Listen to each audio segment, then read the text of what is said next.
have formed a warped perception of what is viewed as normal and abnormal in today's society. Expectations of people to look and even act a certain way cause people to stray from who they really are to becoming somebody else. According to the media, the acceptable female has legs resembling toothpicks, skin with no blemishes, large perky breasts, and hair long and as smooth as silk. With such expectations and judgments being passed, people tend to find the need to conform to society's perfect person. Now, no one's perfect, so this is obviously unreasonable. The messages that the media sends out are scary, and it's even scarier that this is becoming a problem for children of such young ages. The three main issues that the media provokes and that I will discuss today are how the media affects one's views of themselves, one's views of others, and people's understanding of sexual expectations. Because of all of this, it is imperative that media literacy programs as a critical thinking process are required in grade schools. Now you may ask, what is this? To clarify, this process would allow students to examine the ideological context of the messages of the media and help them understand that what they see is not exactly what they should aspire to be. These programs would also help students to discover how the media messages may affect the behaviors, attitudes, and values of themselves and others around them. So as we all know, the media plays a very important role in many of our lives. It helps keep us up to date with everything that's going on in the world, and all of the messages that the media sends out are not always negative.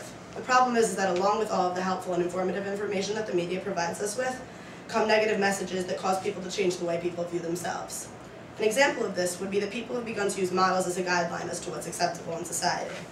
Due to jealousy of these obviously unrealistic appearances, people conform, whether it be to impress others or just to make themselves feel better.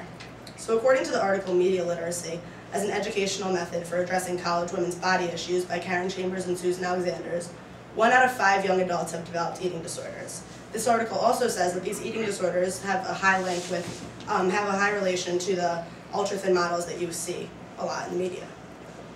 Dr. Levine, a school child psychologist from Tenafly High School, said that not only are these issues causing emotional and physical instabilities in the children themselves, but they're also affecting the way these children view other people and how they choose their friends. Unfortunately, people are starting to choose their friends for reasons besides common interests people share, what kind of a person somebody is, but because of how they look and what they have.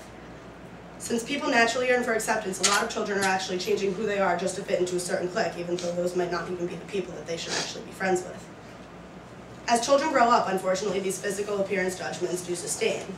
According to a Minnesota study by Elaine Hatfield, when college students were paired up as dates at a dance, they preferred others who were physically attractive. Their partner's intelligence, social skills, and personality had little to do with the students' reactions to their dates.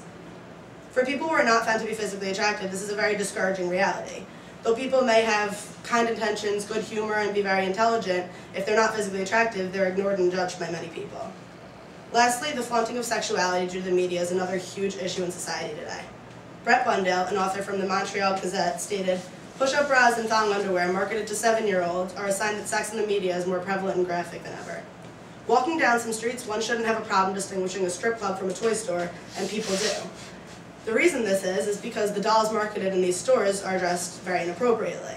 An example of this are Bratz baby dolls, which are dolls that are targeted to children of the ages 4 to 8.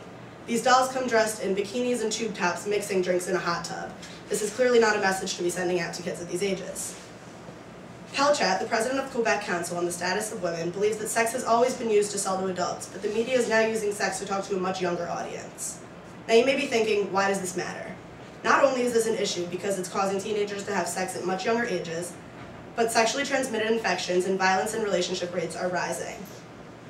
According to the Institute of Statistics of Quebec, 65% of girls of the ages 12 to 17 who are in a relationship have experienced some sort of abuse, whether it be physical, sexual, or psychological. Additionally, 20% of girls who have had sex under the age of 16 have done so only to please their partner or because they thought it was something that they had to do.